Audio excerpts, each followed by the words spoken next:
escucharlos un poquito. Jeremías me pareció muy complicado. Ah, Mm. bueno. Pero, bueno, Isaías también, ¿no? Pero Jeremías es más difícil de leer, pero bueno, más o menos con la ayuda con las explicaciones de cómo se redactó las teorías, Claro. para mí ha sido un gran descubrimiento todo esto, porque nunca había leído así los libros proféticos y, Ujú. y ver la unidad del mensaje y cómo se Claro. correlaciona con la historia, Ujú, ujú, con las crisis del pueblo y con las luchas, eh, ujú, con las invasiones, pero más o menos siempre una y otra vez son los mismos reclamos de los profetas. ujú, ujú. Este, y verlos todos juntos así en esta secuencia, la verdad que eh, se entiende mucho más el mensaje unificador de toda la Biblia, ¿no? Claro, también, claro, claro. Sí, pues,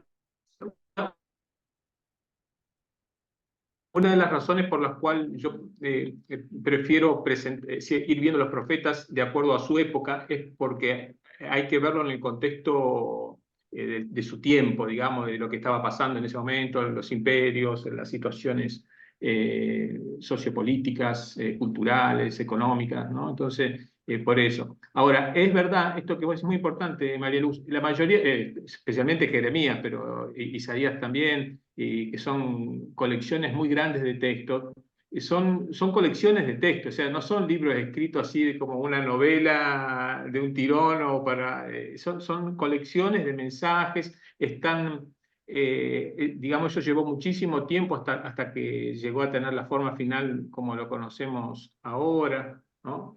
Hola Alejandro, buenas Hola, tardes. buenas tardes, ¿cómo les va? Muy bien, muy bien.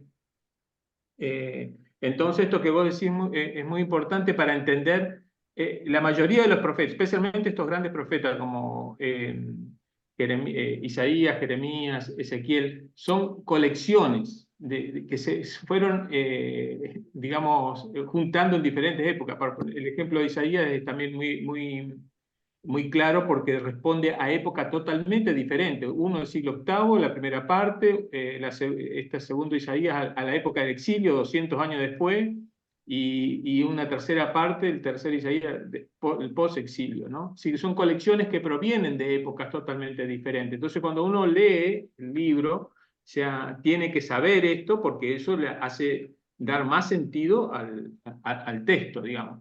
Pero también es verdad que al ser colecciones de texto, a veces hay cosas que están repetidas, hay cosas que por ahí Sí, son, digamos, contradictorias, así entre comillas, digamos que en algún lado se dice una cosa, en otro lado se dice algo diferente.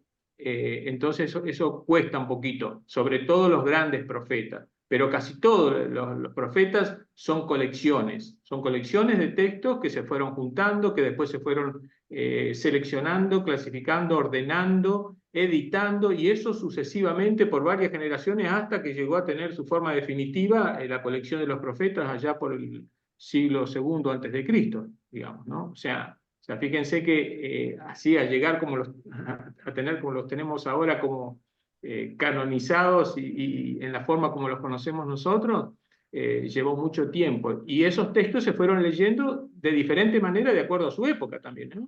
Una cosa es el mensaje de Isaías del siglo octavo o del exilio, y otra cosa es ese mismo libro leído en la época griega con la amenaza del imperio griego, digamos, ¿no? Y sí. esos textos eran leídos también, justamente utilizados para tener argumento y fortaleza frente a las invasiones y a las cosas que les tocó sufrir, digamos, como pueblo. Sí, María Luz. Para Jeremías parece que termina con las últimas palabras del profeta y después empieza de nuevo los últimos capítulos, relatando otra vez la historia desde el reinado de Josías, que dice que es una copia de Segunda de Reyes. Los últimos Claro. capítulos, eso es extraño. ¿Cuál decís, María Luz? Los capítulos 50 y, a ver, Sí, hay muchos. Ahora, del siglo VII, está también la historia en Isaías, están los capítulos 36 al 39, coincide por ejemplo, dice con en Segunda Reyes también. 51, el capítulo Sí, 51 dice, aquí terminan las palabras de Jeremías, al terminar el ajá, capítulo. Y después en el 52 empieza otra vez, reinado de Sedequías, caída de Jerusalén, destrucción claro, del templo, toda la historia otra vez.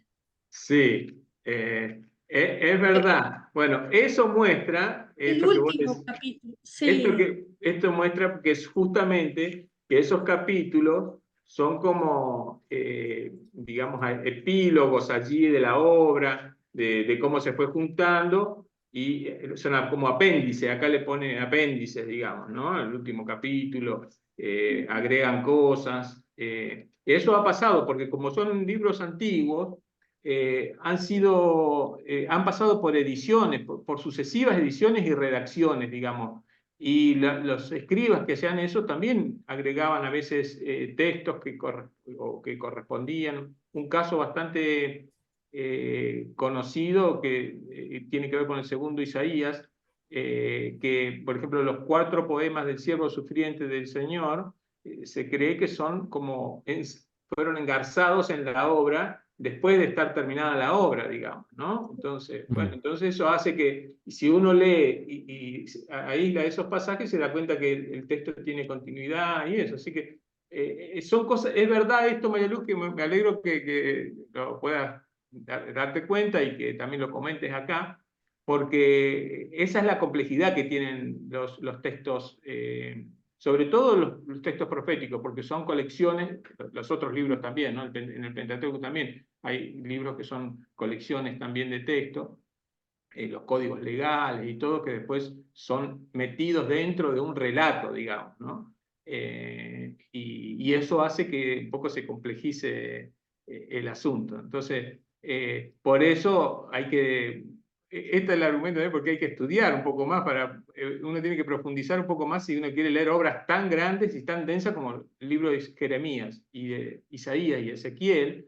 Son libros muy, muy ricos en muchos aspectos, pero hay que tener mucha paciencia, digamos, ¿no? Mucha paciencia para leer texto con atención, a veces verificar, comparar con alguna versión cuando hay algo que no queda claro, ¿vieron? Entonces, pero muy oportuna la observación, María Luz. Así es, son complejos, son complejos.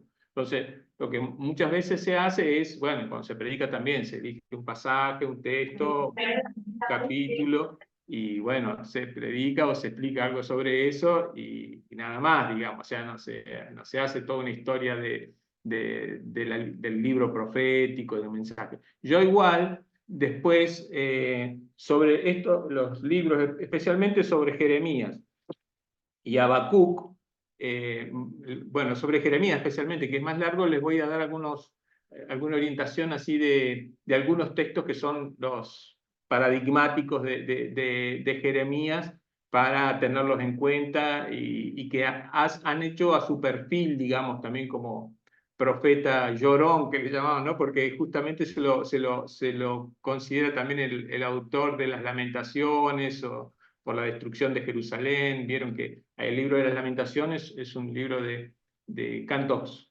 fúnebres, ¿no? Por la caída de Jerusalén, y son atribuidos a Jeremías por eso, ¿no? Porque era un profeta, y lo vemos también ahí. Después les voy a dar los versículos, porque me gustaría que ustedes los anoten y cuando tengan tiempo, sean, leer los 52 capítulos es medio denso, sobre todo por esta complejidad que tiene, ¿no? Pero sí, estos capítulos claves se los sugiero que lo lean. Yo después, ahora cuando avancemos en esto, le voy a dar algunos textos del libro de Jeremías para que puedan leer y enfocarse en eso y van a traer un poco esa riqueza, y sacarle el gusto, digamos, ¿no? de leer a Jeremías, ¿no?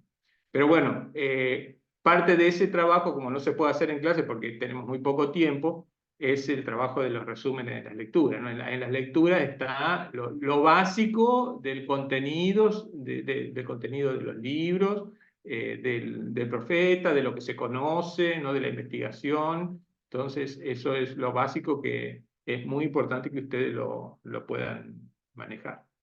Muy bien, muchas gracias, María Luz. Bienvenida, Alicia, Sergio, Alberto. Bien, estamos dialogando un poquito sobre el tema de las lecturas, impresiones, si hay algún comentario, alguna pregunta, eh, podrían hacerla ahora.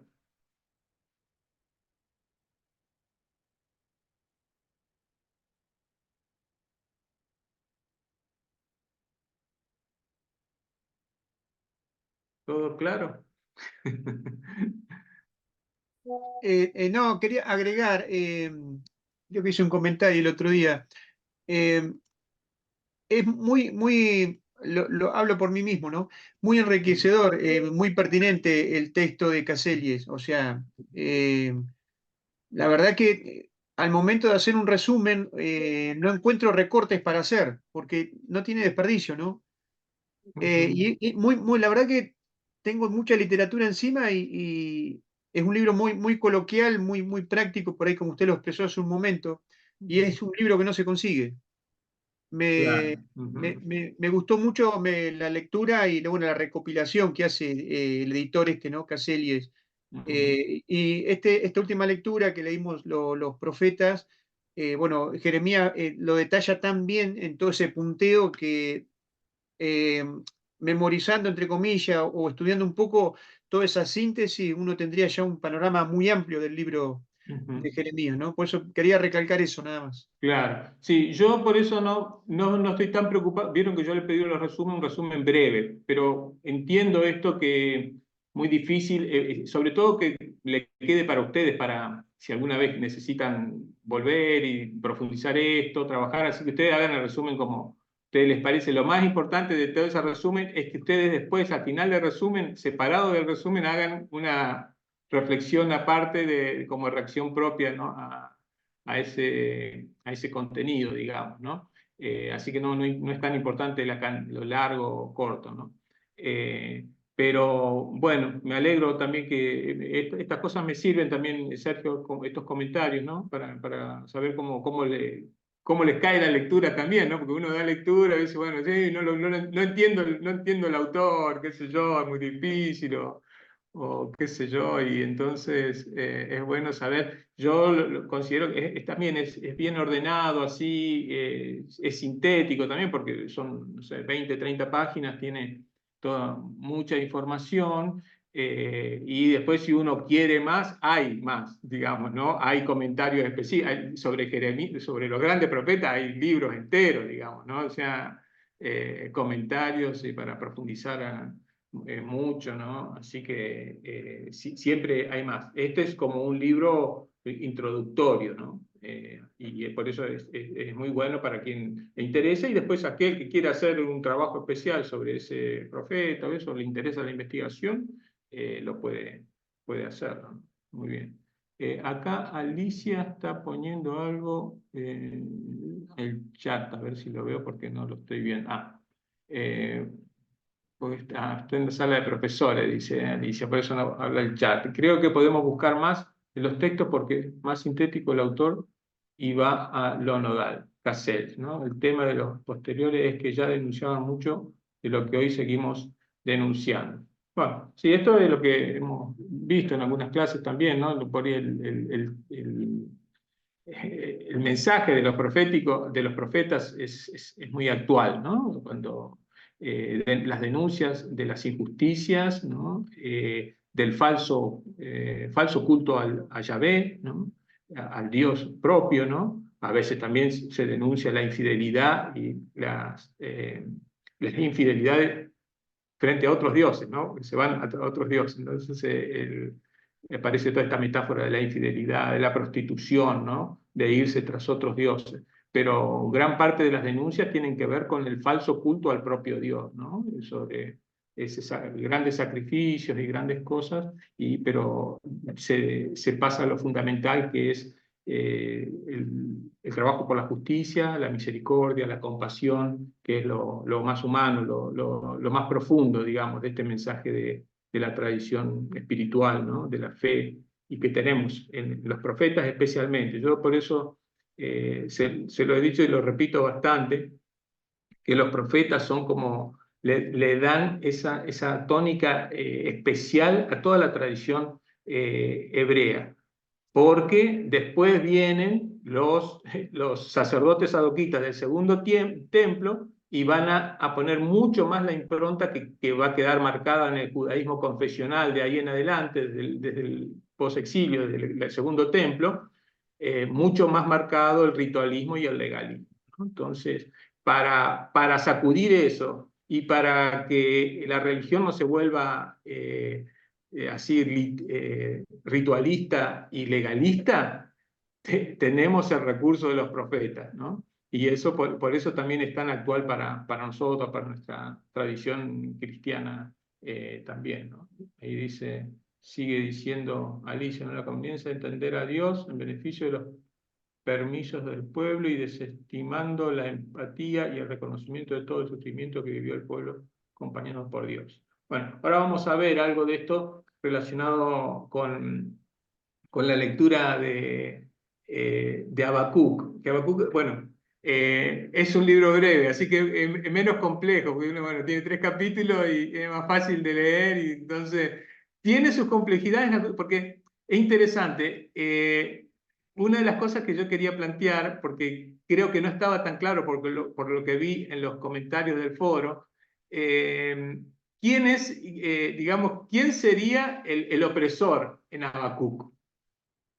Yo ahora pregunto a ustedes, ¿qué les parece? Porque no estaba en el texto no lo dice quién es el opresor.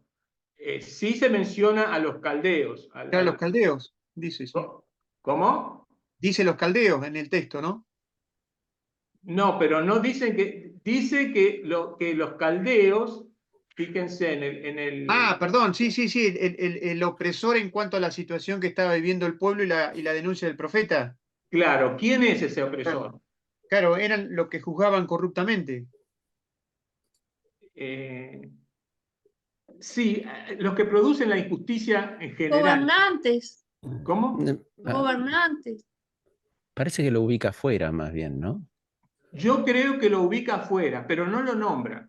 Nosotros por Mm. eso necesitamos pensar quién es el opresor en ese contexto.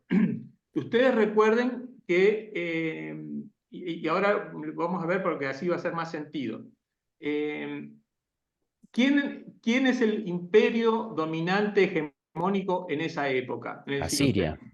Asiria, son los asirios. Asiria, sí. Mm. Es Nínive Nínive la el ciudad. opresor, el malo de la película, malo de todos los males, porque ya viene teniendo dominación por más de casi 300 años en la zona.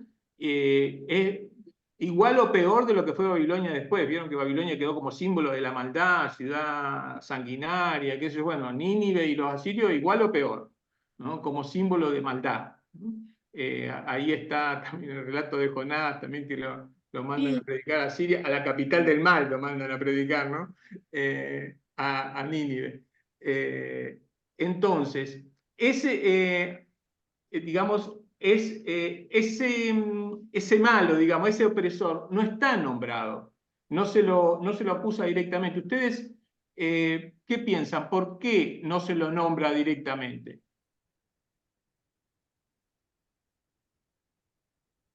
Quizás había control de esas cosas, como suele pasar, Muy bien, muy bien, muy bien, muy bien.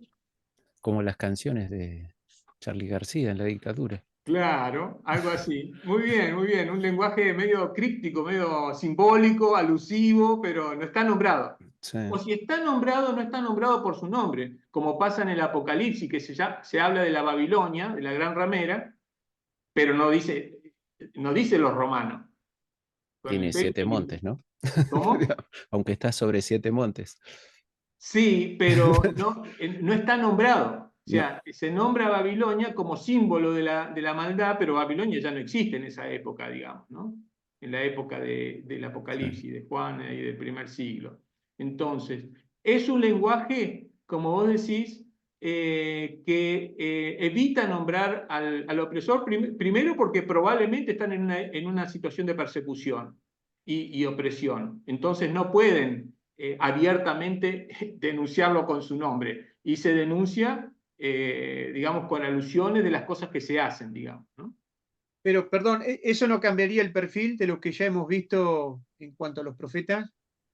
Entiendo lo que está diciendo y estoy de acuerdo, pero ¿no cambiaría ya el perfil de la denuncia y del trabajo del profeta, como hemos venido viendo por ahí en otros módulos anteriores? Muy buena pregunta, Sergio, esto. Sí. Sí y no, porque si, la literatura apocalíptica, que es justamente una literatura, como lo ver más adelante, porque dentro de este libro, de los libros proféticos está el libro de Daniel, y el libro de Daniel, que coincide con la época griega, está en una época de gran persecución. Hay que entender a esa gente que está perseguida. Ya los están matando y los están persiguiendo. Digamos, nombrar al opresor es todavía más, digamos, peligroso para ellos. O sea, si uno lo podría juzgar, ¿por qué no lo dicen abiertamente? Pero parece que si uno entiende la situación de opresión, de persecución, de riesgo personal, de muerte y de vida, de riesgo de vida que tienen los que están viviendo en esa época, no es tan descabellado pensarlo, digamos. Eso hay que ponerlo justamente en ese contexto. Si uno lo piensa así, puede ver que, digamos, ese lenguaje alusivo se refiere al opresor, pero no lo nombra porque justamente están en un tiempo digamos así, son perseguidos por ese mismo poder.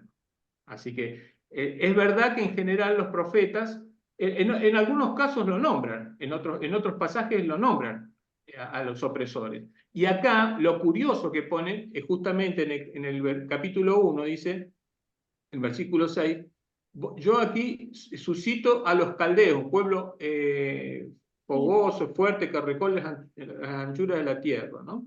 Este pueblo caldeo fue va a ser el vengador, ¿no?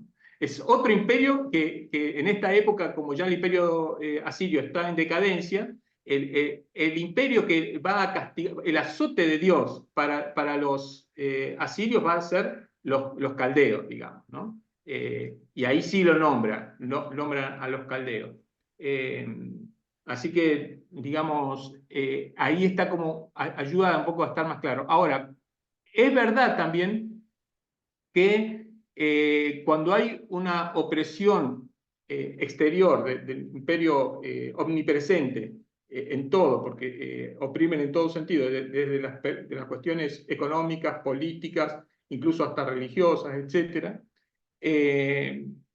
eso a su vez genera injusticias y problemas dentro del pueblo, digamos. Entonces, siempre hay cipayos o gente que se somete o se asocia al poder para su conveniencia y gente que resiste, gente que se mantiene ahí, hace la plancha como puede, trata de zafar. Hay muchas posiciones frente a esa situación, pero también muchas injusticias. Cuando hay opresión exterior, también se notan las desigualdades y las injusticias entre el pueblo, ¿no? Entre por ejemplo, los señores feudales y los pobres, los humildes, ¿no? Entonces, ahí a veces frente a un poder opresor exterior, esas injusticias propias, internas del pueblo, se ven reforzadas también, ¿no? Y entonces podríamos decir que básicamente es digamos, una crítica al poder opresor, que sería, estamos haciendo hipótesis, porque este libro de Habacuc después probablemente se leyó en la época babilonia, se lo leyó pensando en Babilonia, digamos, el opresor de Babilonia, y de la época griega probablemente se lo leyó pensando en los griegos, ¿no? no es casualidad. Ustedes saben que es muy interesante también. Entre todos los libros y los rollos del Mar Muerto de la comunidad de los diseños, se encontró un famoso Pesher de Habacuc, que es como una especie de comentario sobre el libro de Habacuc, que de alguna manera lo que significa es que ese libro era muy popular, ¿no? Y no es casualidad también, ¿no? La comunidad esenia resistió frente a los griegos y después también frente a los romanos, ¿no? Hasta que fueron destruidos, ¿no? Pero este libro de Habacuc, podemos decir que fue leído en diferentes épocas de acuerdo al opresor. Quizás ahí tiene más sentido también esto de que no tenga nombre, digamos, puede servir para cualquier opresor, para los babilonios, en este caso para los asirios, si lo ubicamos en el siglo VII, y ahí tiene razón de ser este azote de Babilonia. Si los caldeos son el azote, se refiere a los asirios, que son los que le dieron la paliza después a los asirios, los babilonios, ¿no? Pero, como decía, después este mismo libro uno lo puede leer en la época babilónica, pensando en la opresión de los babilonios, en la época griega, en la opresión de los griegos, en la época romana, con la opresión de los romanos, ¿no? Así que es un libro, podríamos decir, de resistencia, ¿no? Como ustedes describieron, así la primera parte es una queja angustiosa del profeta frente a Dios, pero ¿qué hace Dios frente a toda esta injusticia que tenemos, externa, interna? No se soporta más esto, ¿no? Mucha queja, digamos, es como ahí con la palabra clave es como la queja, ¿no? No es casualidad también que es un libro que le ha gustado mucho a las comunidades indígenas, lo han tenido como uno de los principales libros, digamos, que en la traducción, y han hecho comentarios y todo sobre este libro de Habacuc, muy famoso, cortito, pero muy fuerte en su queja, en su cuestionamiento a Dios, algo parecido a Job, ¿no? Que se queja ante Dios y por qué pasa esto y por qué me pasa esto, y lo que hacemos, tratamos de hacer el bien, mira cómo nos va, qué sé yo, etcétera, ¿no? Después están los 5 famosos ayes o maldiciones en el capítulo 2, y esos sí están dedicados en general al opresor en general y a la injusticia en general que genera la opresión. La opresión genera injusticia, podemos decir, de origen externo, pero a su vez también interno, dentro de las, digamos así, de las instituciones que tenía también cada pueblo, ¿no? Porque recuerden, una vez que cuando es tomado, en el caso de Judá todavía no cayó, Judá sigue siendo un reino independiente, ahora vamos a verlo un poquito eso también con la historia de Ezequías, fue asediado, pero no fue destruido, digamos, ¿no? Los asirios destruyeron Samaria, la capital del norte, pero Judá se salvó por un pelito de ser destruida. Va a ser destruida en el siglo siguiente por los babilonios, pero en ese momento se salvó. Y ahí está la historia de Ezequías, el rey Ezequías, y Isaías, que cuenta un poco esa historia. Y la otra cosa que me parece importante, allí, el último de los que me pareció también algo que tiene que ver un poco con este tema de la resistencia, ¿no? El último ay, el capítulo 2, versículo 19, la última maldición, habla de la idolatría. ¿Y la idolatría qué es? Acá puede servir a la madera, a la piedra, a las estatuas de oro. Es desviarse de la propia vocación, del propio llamado de su Dios, ¿no? Y seguir digamos, lo que le conviene, digamos, ¿no? Por ahí para salvarse o para estar mejor, ¿no? Y al final dice, bueno, y el Señor está en su santo templo, calle delante de él toda la tierra, ¿no? O sea, siempre como una forma de resistencia frente a la imposición recuerden que el tema de la lengua y el tema de la religión son 2 de los factores principales que tienen los imperios para imponerse, digamos, ¿no? Son claves, tanto la religión como el tema de imponer la lengua, ¿no? Para doblegarlo a los pueblos locales. Ahora, también me pareció importante el libro de Habacuc, porque además de la queja frente a Dios, esta discusión con Dios, y de las maldiciones hacia los opresores en general y a las injusticias que generan el pueblo, está el último capítulo que es como un llamado, o sea, la confianza en el Señor y a esa fe, ¿no? De una perspectiva de esperanza, ¿no? Y se acuerdan, ¿no? Esos últimos versículos, ¿no? Aunque la higuera no volviera a echar brote, ni habrá que recoger en las viñas, fallará la cosecha del olivo, los campos no darán alimento, faltará el ganado menor en el aprisco, mas yo en el Señor exultaré, me jubilaré en el Dios de mi salvación. Esta es la Biblia de Jerusalén, no es una muy buena traducción, quizás hay otras más lindas, me parece, más poética. No sé, es un lenguaje que por ahí no es tan... pero bueno, aunque en la higuera no florezca, en las vides haya fruto, yo me confiaré, alabaré al Señor, aunque no esté, la situación no esté bien, ¿no? Así que termina con un canto, porque es una poesía, es un canto de alabanza, de confianza, de esperanza. Que eso es otra característica que tienen los profetas. Siempre hay un mensaje de esperanza, de salvación, un horizonte, ¿no? Eso es, no se quedan solamente en la queja o en la injusticia, digamos, ¿no? Y tampoco en la pasividad, como que no hay nada que hacer, la injusticia, esto es lo que pasa, bueno, no podemos hacer nada. No, siempre hay cosas para hacer. Hay un pequeño versículo ahí que me gustaría recordar porque no o se lo lee en otro sentido, porque está releído del Nuevo Testamento. Ustedes recuerdan ahí en el capítulo 2, versículo 4, dice, a ver cómo dice la otra versión, porque el justo por su fe vivirá, ¿se acuerdan? A ver, Sí, ¿en qué versión quiere? a ver qué versión tenés allí. Tengo todas. Bueno, a ver, Dios habla hoy, Dios habla hoy.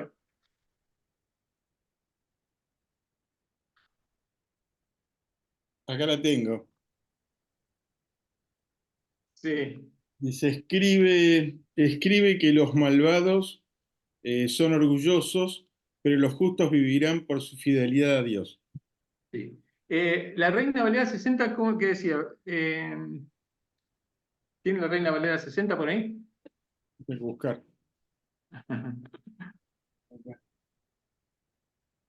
Bueno.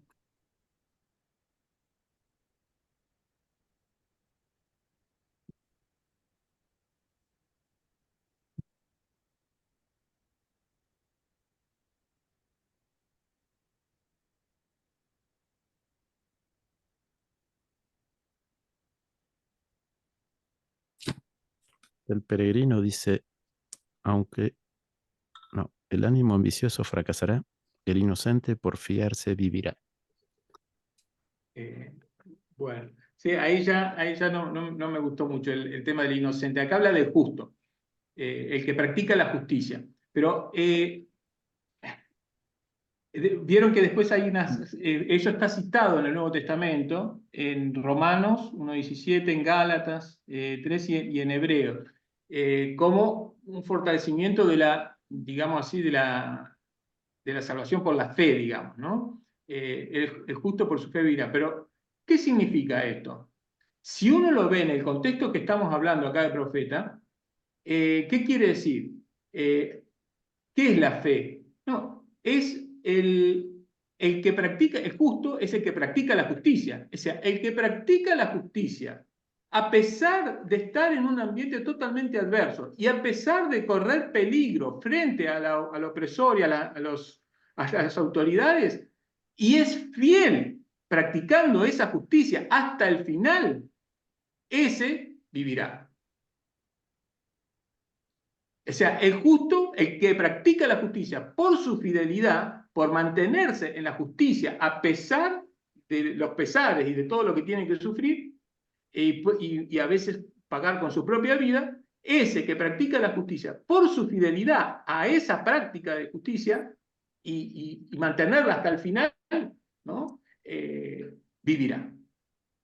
Así que cambia un poco el sentido de cómo uno lo ha leído a veces tradicionalmente, ¿no? El texto, ¿no? Si uno lo ve en este contexto, que es un contexto de opresión, de un imperio opresor, que persigue, mata y genera injusticia en el pueblo, entonces, allí no está hablando de cualquiera, ahí está hablando del que es justo, el que practica la justicia. El que practica la justicia por su fidelidad, o sea, si es fiel hasta el final, a pesar de los riesgos y de los peligros, bueno, ese vivirá. Así que no es tanto como una defensa de la fe en contra de las obras, porque en realidad está hablando de la práctica de la justicia, en un contexto donde se barren absolutamente toda la justicia y reina la injusticia, la opresión, la corrupción, que es lo que denuncia el profeta, ¿no? Y ha sacado de contexto muchas veces. Entonces, Es verdad, eso siempre es. se habla de ese versículo con otro sentido. Como decías, la fe, las obras, que Claro, el juicio, claro. que es importante. Pero en este contexto, claro, es el que practica la justicia de Dios. El En que la practica versión, la como justicia. decía, perdón, en la versión, como decía, Dios habla hoy, dice por su fidelidad. Claro. Claro. Pero Pero Ahí los deja, justos, por su fe. el justo es el que practica la justicia, Sí. no el malvado. no, dice los justos. Los justos, los que practican la justicia, por su fidelidad, o sea, si se mantienen en esa práctica de justicia, vivirán. Sí, en Y Reina Valera es muy cortito porque dice, más el justo por su fe vivirá. Dice eso Reina Valera 60. sí, no está mal. El justo se refiere a la persona que practica la justicia, no dice el pecador vivirá. Dice el que practica la justicia por su fidelidad, especialmente podríamos decir en este contexto de persecución, de opresión, y se mantiene hasta el final, ese vivirá. Así que lo digo porque muchas veces uno lo ha leído de otra manera. Entonces, es para reflexionar un poquito sobre esto, de que lo que en realidad el mensaje del profeta también es un mensaje de resistencia. O sea, que no es que el profeta como que no se puede hacer nada y bueno, es así la realidad y nos tocó, sino que de alguna manera invita a resistir, a practicar la justicia, aunque todo, digamos, las señales que recibimos, tanto externas del imperio y las cosas que se ven en la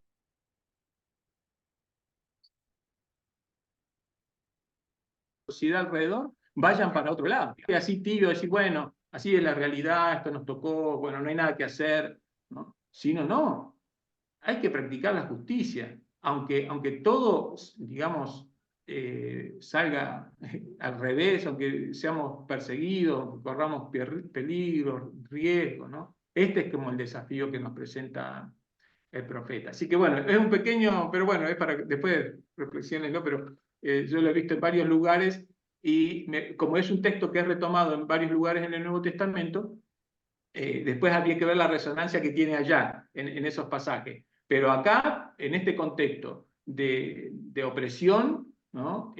Yo diría casi como un texto, sería como un texto de resistencia, ¿no? De dar ánimo, fuerza al creyente, al que es fiel al Señor y se anime a practicar la justicia en un medio donde no reina la justicia, en un medio de corrupción, medio de opresión y donde están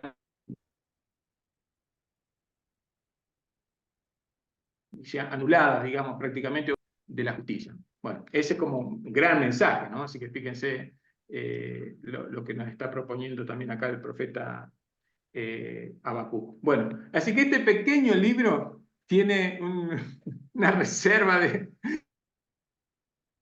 de resistencia y de mensaje muy potente, ¿no? Recuerden que a mí me gusta decir también, vieron que en algunos clasifican a los profetas, no en la Biblia hebrea, que es un poco diferente, pero en la Biblia cristiana los profetas mayores y los profetas menores. Eso no es porque eran más importantes o menos importantes, sino es simplemente porque eran más cortos o más largos en su contenido. Pero son este pequeño profeta que tiene 3 breves capítulos, es un gran profeta, ¿no? Con un mensaje tremendo, igual que Amós, ¿no? O Miqueas, ¿no? Que son profetas, los profetas menores porque tienen poco texto, pero que son muy potentes en su mensaje y nos aportan mucho también para esto que decíamos, ¿no? De la transformación y de la fidelidad a la fe de nuestro Dios y no dejarnos llevar por los espejitos de colores, ¿no? De las veces de los imperios hegemónicos externos y también de los gobiernos propios que son funcionales a esas políticas, podríamos decir, ¿no? Y a esa perspectiva, ¿no? De acomodarse, ¿no? Y no ser fiel a lo que uno recibió, ¿no? De esa herencia espiritual tan rica, ¿no? Bueno, pero bueno, no me quiero quedar en esto solamente porque se nos va el tiempo muy rápido. Bueno, no sé si hay alguna cosa más con respecto, porque esa era un poco la lectura para el foro, y si hay algo más acá. Vos, Raúl, pusiste emuná, por su emuná. Emuná es la palabra hebrea para fidelidad. No me acuerdo si en hebreo está esa palabra emuná en Sí, los sí está. 4. Es emuná, ¿no? Muy Sí, bien. pues Sadik en la Muná. Sadik es el justo y emuná. Emuná es... Que viene de una cosa... Caseles lo relaciona con Isaías, que dice en la confianza también, el Amán, el que confía en el Señor, ¿no? El confiar. Claro. Confiar y fidelidad. Emuná, no, porque nosotros estamos acostumbrados a veces a relacionar la palabra fe, el justo por su fe vivirá. Y la fe a veces como nosotros tradicionalmente la asociamos a creencia. A declaraciones de fe. Sí, a declaración, exactamente, una declaración de fe, un credo. Sí. Yo creo esto, esta es mi fe.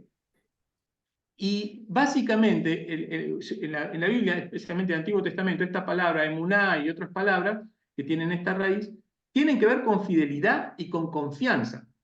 No tanto en una fórmula, digamos, de creer algo. No es creer algo, sino es confianza, es fidelidad a un proyecto, en este caso a Dios, a un proyecto, a lo que Dios quiere para su pueblo, a este proyecto que Dios tiene para su pueblo. Así que hay que leerlo más como ese sentido de confianza, fidelidad. Por eso me gusta más con lo que dice ahí, el justo por su fidelidad, por ser fiel hasta el final. Y no dice fidelidad a Dios. Por ser, acá Dios habló y dice por su fidelidad a Dios.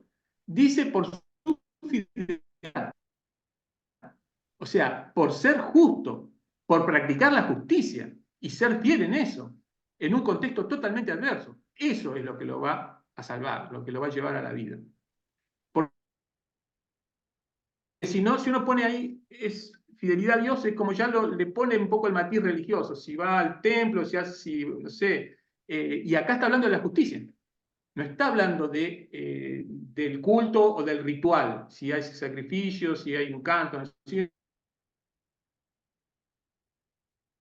está hablando de la práctica de la justicia, es el justo el que practica la justicia, ¿no?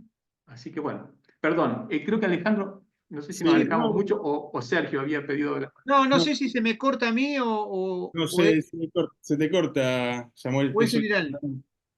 A mí yo creo que Se se va corta. cortando de a Sí. piquito, sí. ¿A todos se le corta? Sí, sí.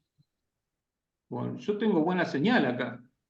Sí, pero está Dice, hablando y de repente queda ahí en Congelado. silencio y después retoma. Sí. Son ahora te breves voy a cortes poner, que no, a veces no se pierde el sentido, muy rara vez se pierde un poquito. bueno, voy a poner, porque acá tengo dos, uno es 5G y otro es 2,4. Sí, mejor el 5, si está cerca del módem. Ahora estoy cerca, así que le puse el 5, sí. Poner el 5 es mejor. Yo lo tengo. No, lo que me llama la atención, que quería comentar, es que yo habitualmente leo con Dios habla hoy, con esta que es Sí, mi primera Biblia de estudio, que hace muchos años. Y tengo esta versión, que no me acuerdo quién me la regaló, que es la de MacArthur, que es Reina Valera 60, ¿no? Que no la leo mucho habitualmente, pero me llama la atención que el sentido de los versículos 4 y 5, para mí, para lo que yo leo, es completamente distinto. Y el comentario es más, habla de lo que vos decías recién, dice, más el justo por su fe vivirá, y él acá en el comentario habla de la fidelidad a Dios y también dice de la continuidad. O sea, y esto me pareció interesante porque él empieza aquí que aquel cuya alma no es recta se enorgullece, más el justo por su fe vivirá. Entonces, él hace una explicación bastante interesante acá, ¿no? Cuando dice que, a diferencia del orgulloso, el justo, pasa muy chica la letra, será preservado a través de su fidelidad a Dios. Tanto el aspecto de justificación por fe que Pablo expone, empleaba pero es muy chica la letra, reflejando la esencia de ser que había una parte que él habla de la continuidad de los actos del justo. Eso me pareció interesante. Claro. Ahora no lo encuentro, ¿no? Contra el enorgullecedor, digamos, Sí, el soberbio. soberbio, que son, no, pero él habla como de que uno es constante, la fidelidad es constante, cosa que no es el, el- el- el soberbio porque miente, ¿no es cierto? Sí, O sea, él dice una cosa para mí muy interesante que es, acá lo encontré, cuya alma no es recta. O sea, hay una intencionalidad, no es que no es recta porque sí, no es recta porque la persona, digamos, no tiene actos justos, ¿no? Y eso me pareció que es distinto, en la diosa o en la hoy no lo expresa, ¿no? Voy a claro. empezar a comparar las dos, pero Eso- después habla también del hombre soberbio que no es. Dice, y también el que es dado al vino es traicionero. Por suerte yo no tomo alcohol, pero para el que toma vino Bueno, está frito acá. No hay que tomar vino porque si no es traicionero. Hombre soberbio que no permanecerá encima. O sea que muchachos larguen el vino que... es verdad, es verdad. Pero es No, lo que, interesante eso, porque son las cosas literales que muchas veces se toman sí, para justificar algo, ¿no? pero lo que yo interpreto es un poquito diferente A a lo ver. que vos estás diciendo. Yo acompaño. Yo estoy tratando de evitar la lectura religiosa. Sí. No está hablando de justo por su fidelidad a Dios va a vivir, sino el justo por su fidelidad, por mantenerse firme en la práctica de la justicia, a pesar de sufrir las presiones en todo sentido, y se mantiene en esa fidelidad, que es lo que Dios, digamos, le manda, ¿no? Ser justo y practicar la justicia, ese. Si no, si uno le pone la fidelidad a Dios, es como que lo cambia como le pone un matiz más religioso, ¿no? Como si fuera, y le quita el foco de la palabra clave que está ahí, que es la práctica de la justicia, es el justo, el que Ujú. practica la justicia, y es fiel, y se mantiene fiel. Hasta Claro, el MacArthur dice eso, que es su fidelidad a Dios. Pero es verdad, porque es interesante eso de la Es, constancia. Alejandro, fidelidad a Dios, en tanto se entiende la fidelidad a Dios Sí, sí, como sí, sí. practicar la justicia. Exacto, sí, sí, sí, sí. Sí. No, por eso digo, él lo pone así, pero está todo muy, muy entretejido acá. Y Está aparte bien. la letra muy simple. En el texto hebreo no aparece la palabra Dios. Esa es una interpretación que hacen las versiones. Claro, sí, sí, está la interpretación de él, Y yo pero trato, como también tengo esa, como soy profesor de hebreo, me gusta resaltar esas cosas. ¿No? De Hay, poner eso. hay solo una persona, una tercera persona, un sufijo, pero puede ser cualquier cosa. Ah, Claro, claro, por su con fidelidad. confianza a la... Sí, sí, es cierto. Eh, si uno entiende que ser fiel a Dios significa practicar la justicia, bueno, está bien. Pero yo quiero evitar esa lectura religiosa que se puede hacer, digamos, del asunto, evadiendo la cuestión de la justicia. Eso es lo que me interesa, que es lo que creo que es lo que quieren mostrar los profetas. ¿Se entiende? sí, Eso es sí, lo que acá me lo preocupa dicen a de mí. otra manera también, que por eso decía lo de la perseveración, dice el creyente verdadero que es declarado justo por Dios, perseverará en la fe porque es su patrón de vida. O sea, habla de un patrón que es reconocido por Dios, pero que es algo inmutable, ¿no? Algo que siempre se sigue. porque si no, ya pasaría a ser, a no ser, a no tener fe. O sea, porque es lo que dicen en la frase anterior, ¿no es cierto? Yo lo entiendo así, pero lo meto a Dios porque, bueno, estoy leyendo textual. Pero sí, es eso. Bueno, MacArthur es un poco más rígido en sus interpretaciones. puede ser. Bueno, pero lo dejo para que ustedes lo reflexionen, no vamos a terminar acá. No sé si Sergio había pensado decir algo, ¿no? Bueno, como no tenemos mucho tiempo, yo quería, bueno, el tema, bueno, con Habacuc es un librazo, digamos así, para leer así junto con Jeremías, aporta mucho.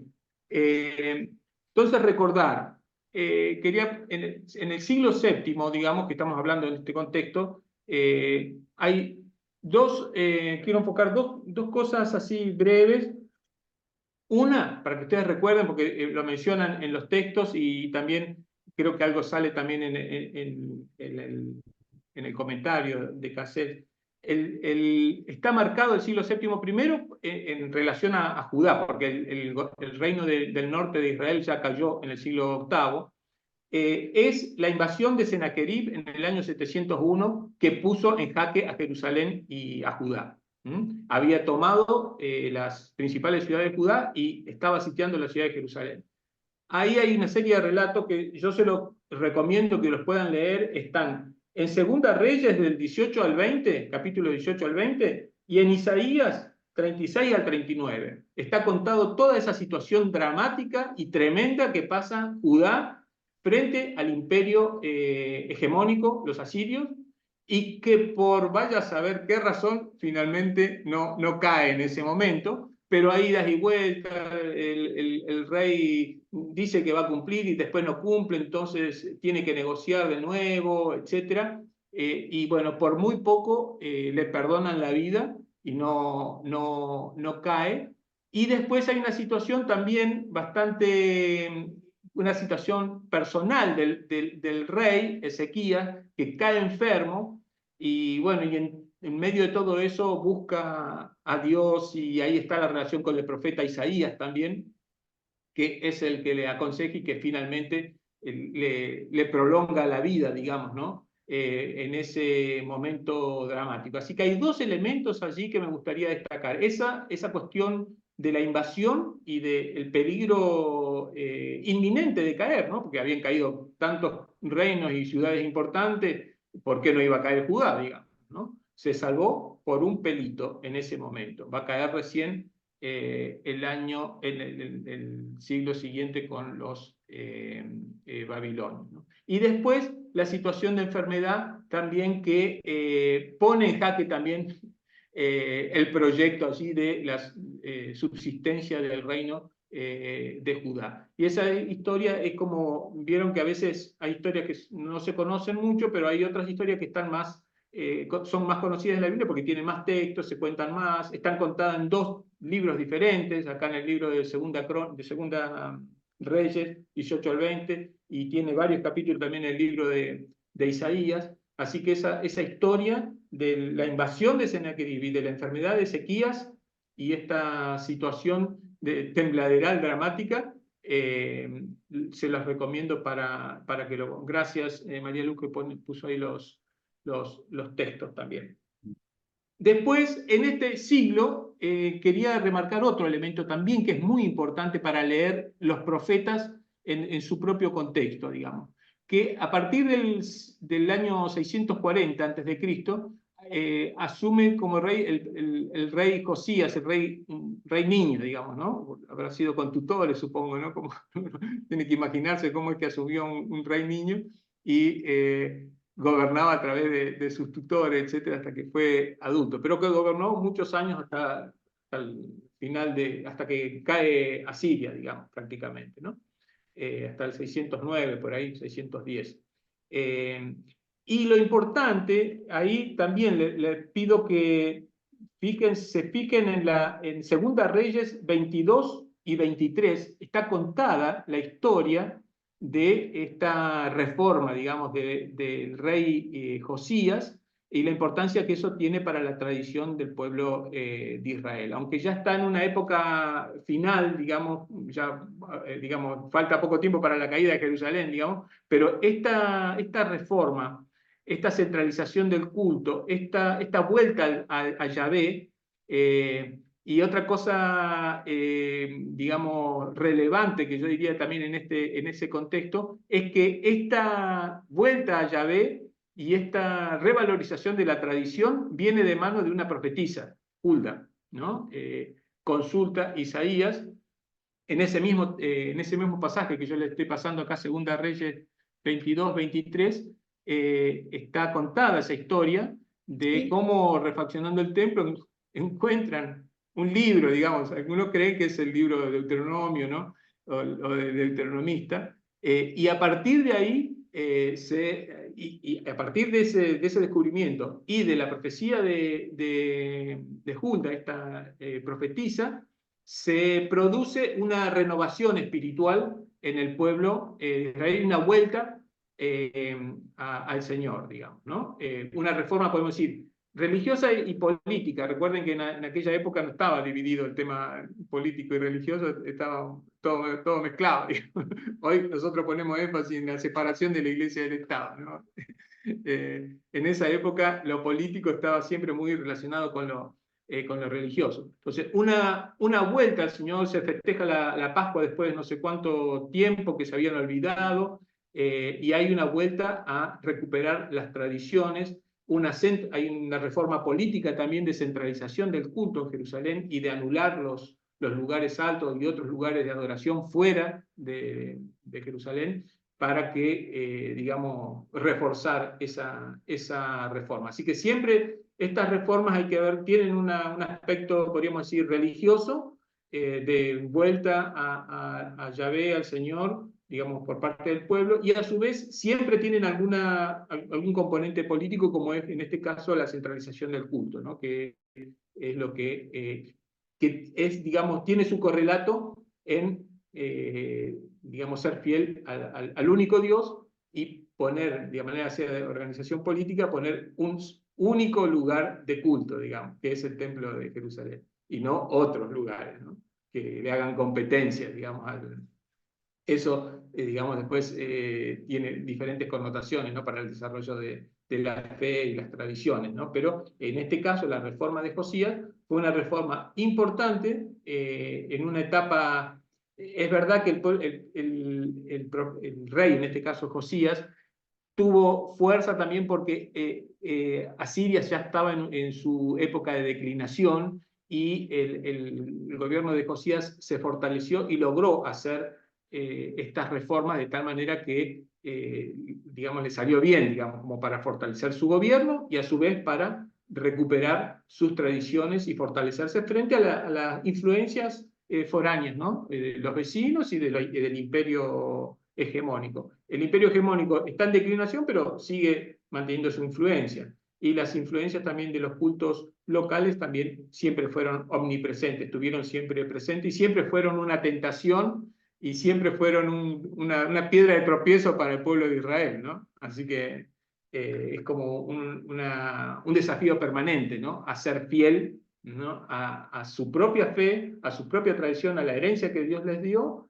y después darle también forma, en este caso política, o en este caso la centralización del culto. Bueno, esas dos cosas son las más importantes que quiero remarcar de este contexto, podríamos decir, cultural, político, social del siglo VII antes de Cristo.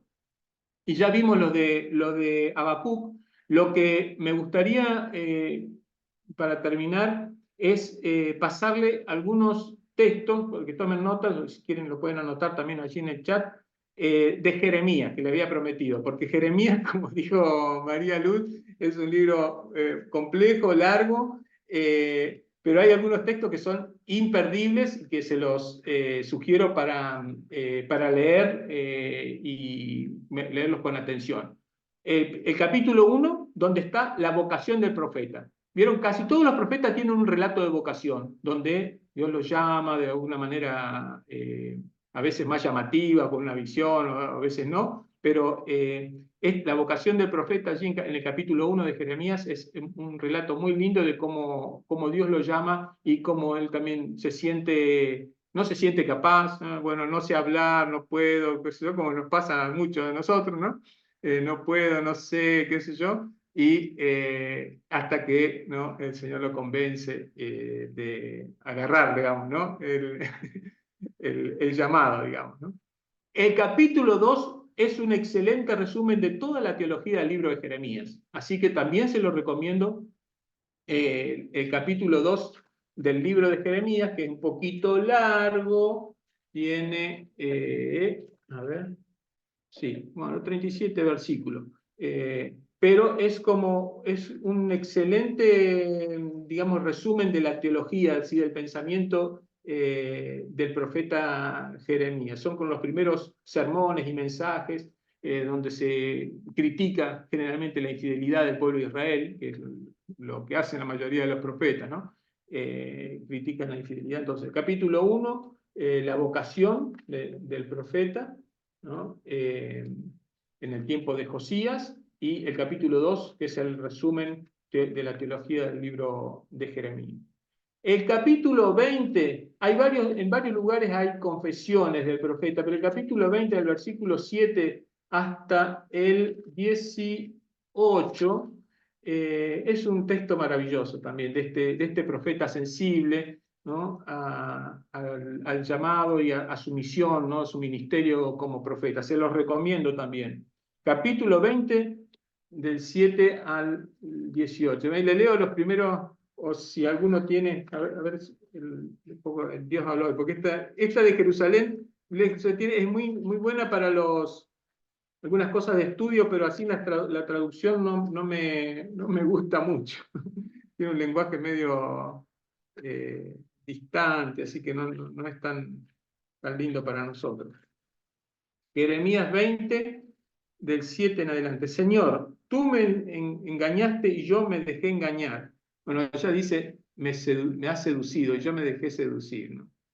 Eras más fuerte y me venciste. A todas horas soy motivo de risa, todos se burlan de mí. Siempre que hablo es para anunciar violencia y destrucción. Continuamente me insultan y me hacen burla, porque anuncio tu palabra. Si digo, no pensaré más en el Señor, no volveré a hablar más en su nombre, entonces tu palabra en mi interior se convierte en un fuego que devora y me cala hasta los huesos. Trato de contenerla, pero no puedo. Pero puedo oír que la gente cuchichea. Hay terror en todas partes. Dicen, venga, vamos, y vamos a acusarlo. Y aún mis amigos esperan que yo dé un paso en falso. Dicen, quizás se deje engañar. Entonces lo venceremos y nos vengaremos de él. Así que la está pasando mal el profeta, ¿no? Pero bueno, se lo recomiendo, es un texto muy, muy lindo de la experiencia personal del profeta frente a su ministerio y al resultado a veces que tiene en ese ministerio. Después, otro texto que es importante para ver un poquito todo el matiz de cómo funciona la profecía, que ya lo mencionamos en una clase anterior, es el capítulo 28, la disputa con Hananías. ¿Se acuerdan? La disputa con el profeta Hananías, capítulo 28. Falsos profetas. ¿Cómo? Los falsos profetas. Sí, Cuando hablamos de los falsos profetas. sí, eso. Ananías decía que en 1 o 2 años iban a volver. Exactamente. Sí. Que no se hagan problemas, que en 2 años, ¿no? Y Jeremías dice que no, ¿no? Después hay otra profecía de Jeremías que habla de la profecía de las 70 semanas, que, bueno, un poco se refiere, fue con el diario del lunes ya, que son los 70 años del exilio, etcétera, ¿no? Pero es la disputa con un falso profeta, pero que no es un profeta de Baal, es un profeta de la religión oficial del templo, ¿no? Esto es lo que es importante, que me parece que nosotros también tenemos que retener. Los profetas falsos, bueno, pueden ser profetas de Baal, pero la mayor parte, cuando se habla así de una disputa, como fue en el caso de Amós con el otro profeta, ayer no me acuerdo cómo se llamaba, en el capítulo 7 creo que era de Amós, la disputa con Jeroboam y el profeta de Betel, digamos, ¿no? También son profetas oficiales del culto a Yahvé. y este profeta Hananías también, el profeta del templo, y Jeremías lo contradice, ¿no? Y eso no es gratis, porque esta gente tiene poder, y Jeremías está, digamos, no tiene poder, y tiene la de perder frente al poder, ¿no? Lo que le pasó a todos los profetas. Entonces, siempre decir esta palabra contra el poder, siempre tiene su riesgo para el profeta, ¿no?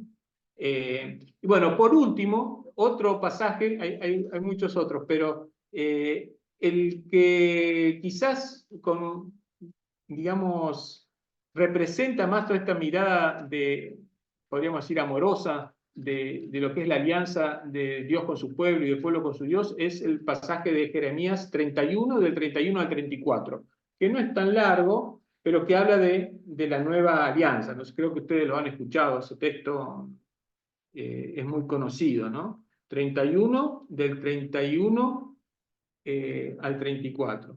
Dice así: vendrá un día en que haré una nueva alianza con Israel y con Judá.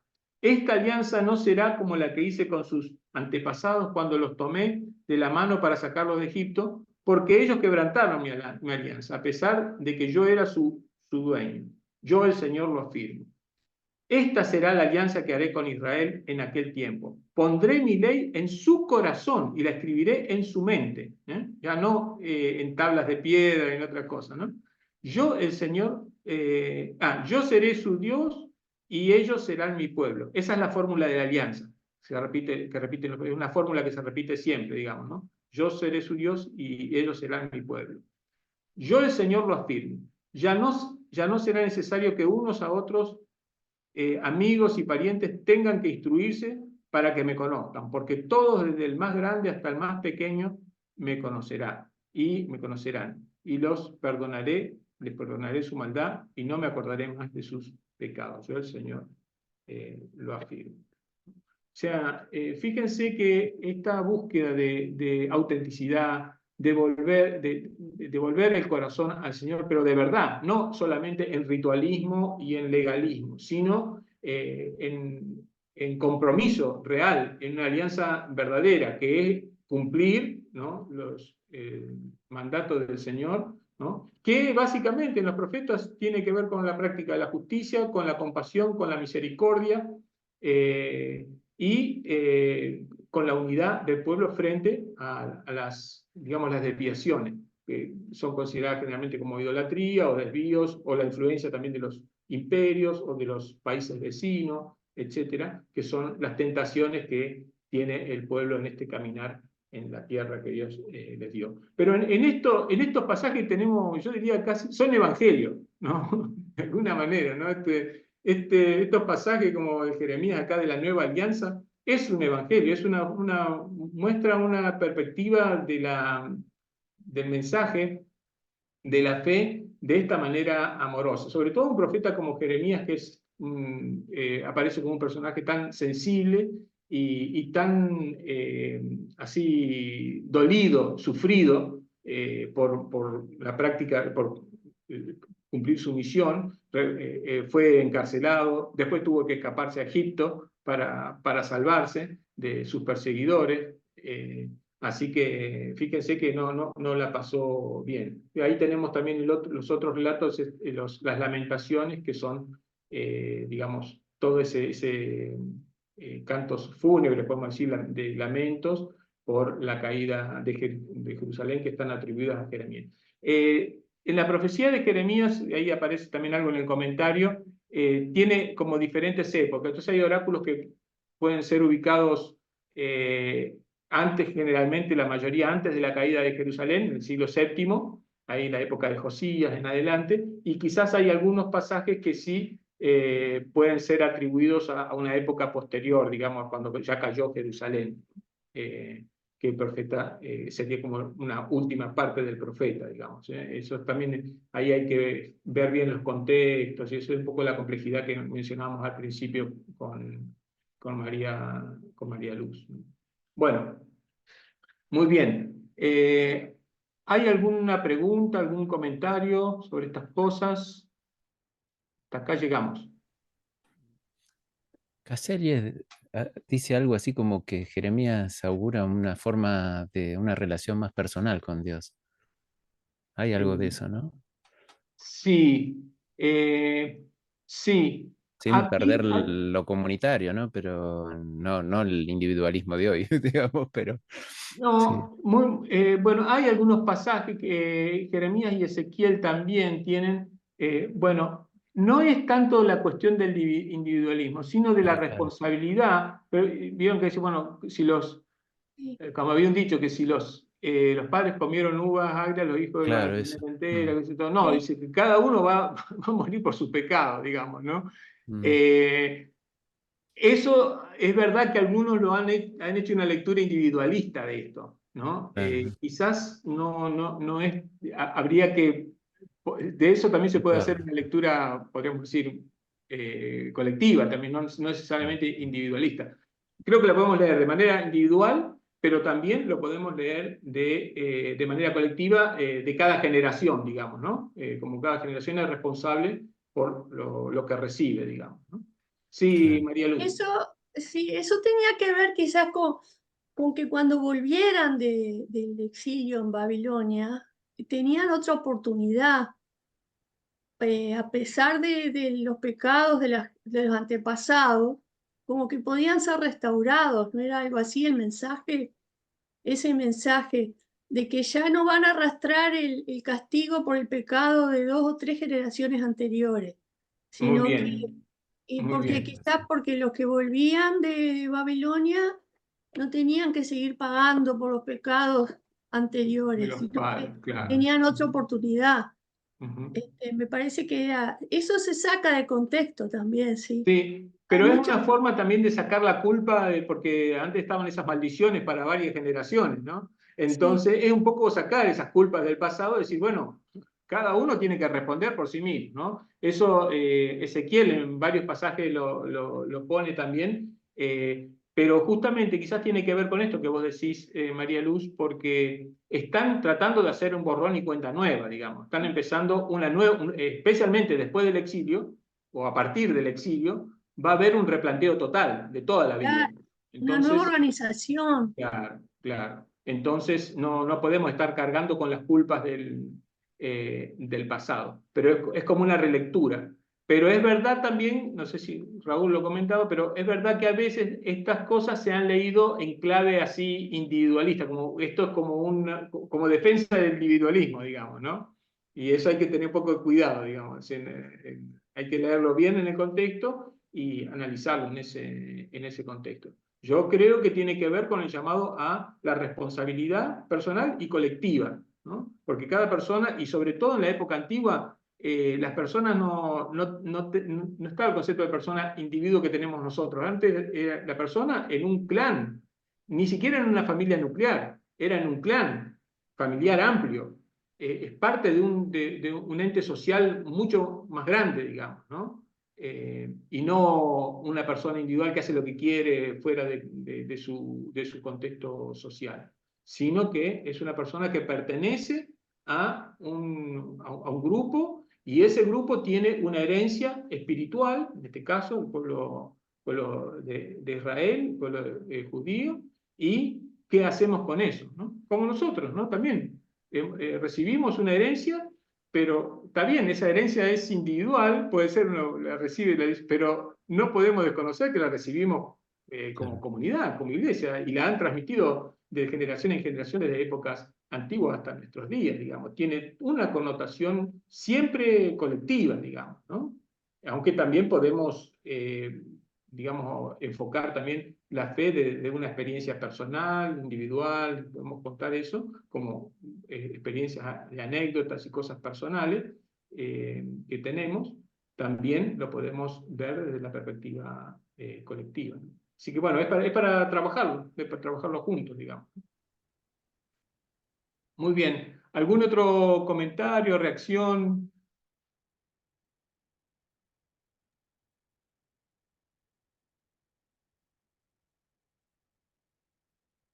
¿Algún ruido que le ha hecho algo?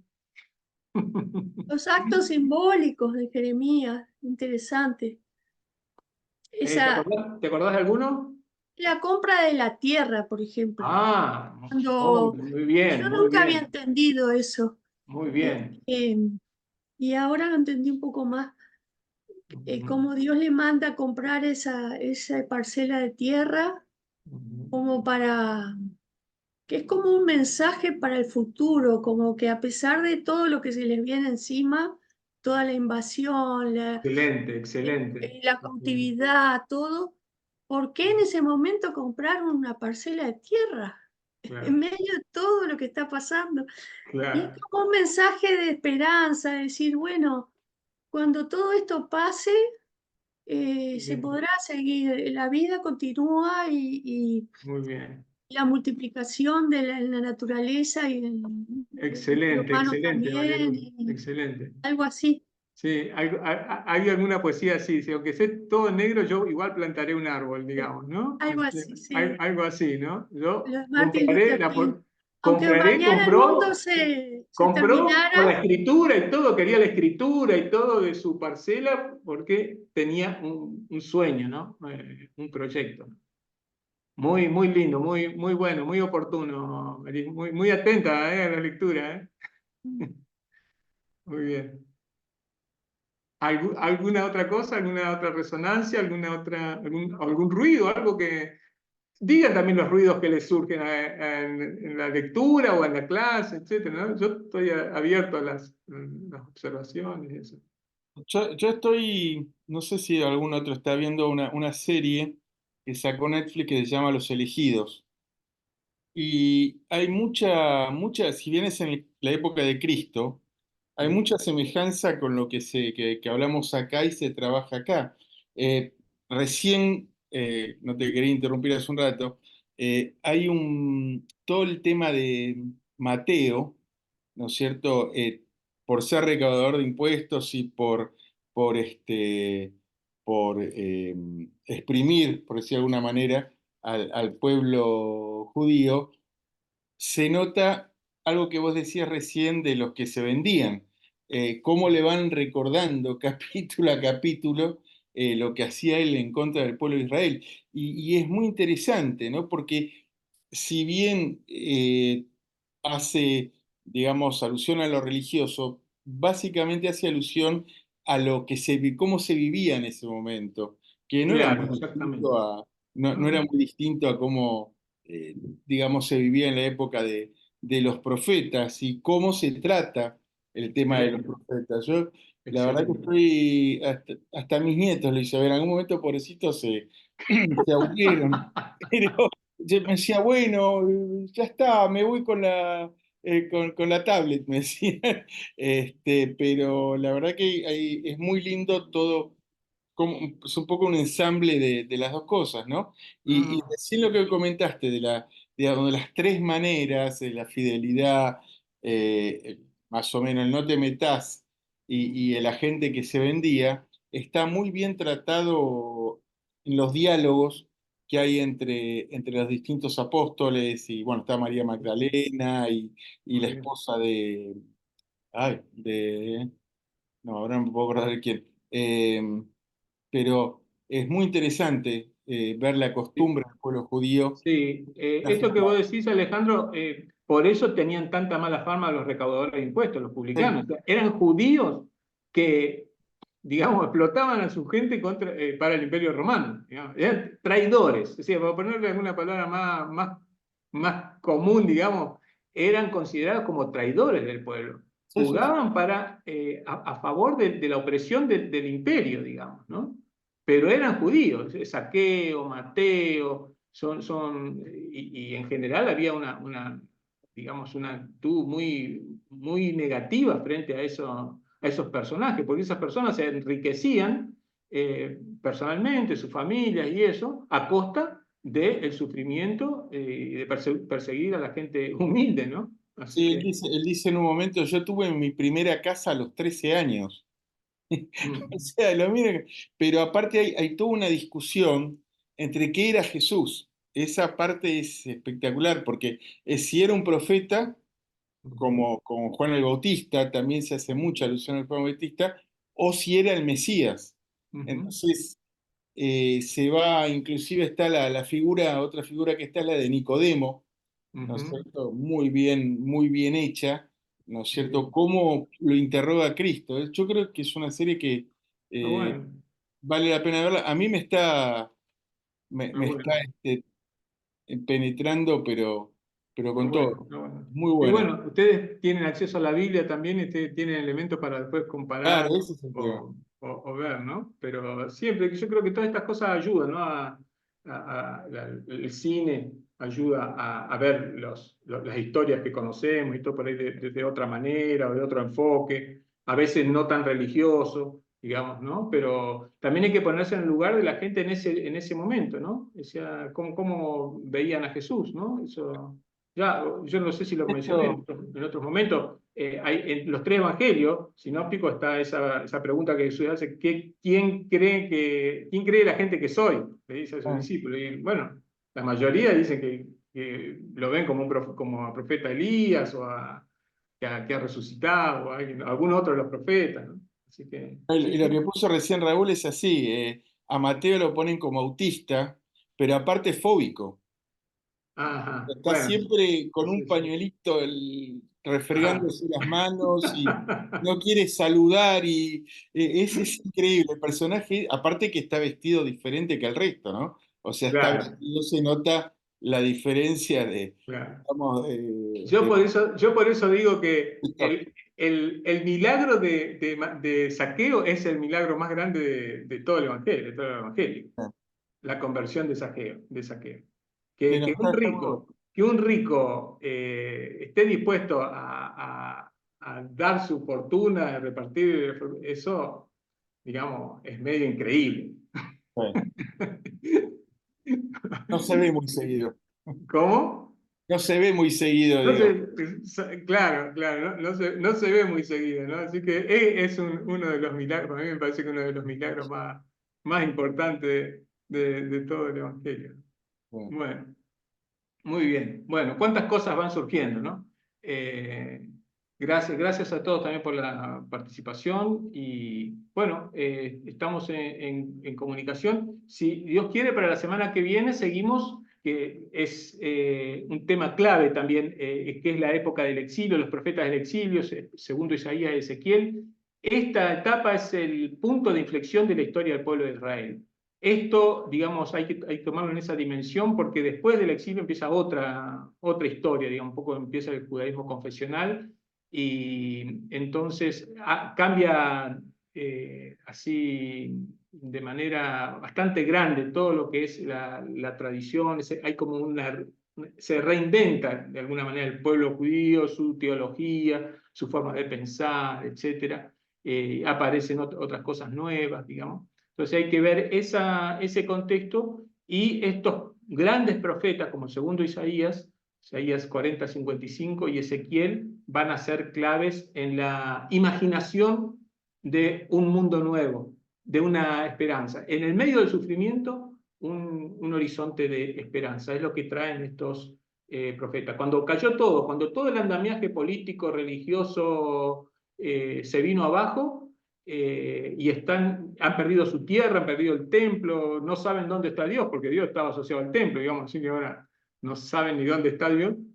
Eh, Hay como una reinvención, digamos, ¿no? Estos teólogos, de alguna manera, estos profetas del exilio, son los que buscan dar ese mensaje de esperanza en el medio del sufrimiento. Así que son textos maravillosos.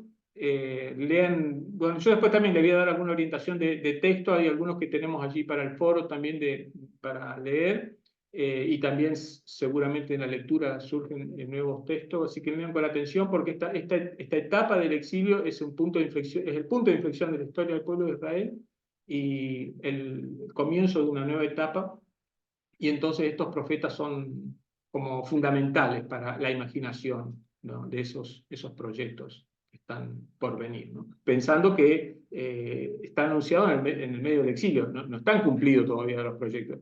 Nosotros ahora tenemos el diario del lunes o del martes, ya pasó mucho y sabemos qué pasó después, pero hay que ponerse siempre en el lugar del que está anunciando en su contexto para que el efecto sea real, digamos, de lectura, digamos, ¿no? Y hacer como que nosotros no sabemos lo que pasó después. ¿No? Bueno, muy bien entonces. ¿Todo bien entonces? Los saludo, muchas bendiciones, tengan una buena semana, hasta la semana que viene, si Dios quiere. Gracias. Muchas Abrazo a gracias. todos. Nos Chao. Gracias vemos. a ustedes. Chao.